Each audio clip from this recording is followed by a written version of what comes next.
তো আসসালামু আলাইকুম রহমতুল্লাহি বারাকাতু। আশা করি সকলে ভালো আছেন। তো আজকে হাজী ভাইয়ের মাগফিরাতের জন্য দোয়া করি। তো উনি মারা গেছেন, ইন্না লিল্লাহি ওয়া ইন্না ইলাইহি রাজিউন।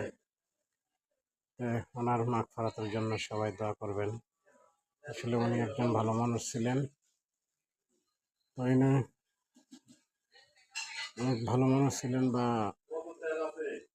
যারা উনির মৃত্যুর দায়ী তাদেরকে যে অতি বিলম্বে ইন্ডিয়া থেকে আনিয়ে বিচার করা হয়। আর ডাক্তার ইউনূস সাহেব আপনাকে বলছে, আপনি চাইলে সবই সম্ভব। আপনি চাইলে একদিনের ভিতরে ওদেরকে আনতে পারবেন। তো আপনার উপর প্রত্যাশা আমরা এই একটা বিচার আপনি করে দেবেন।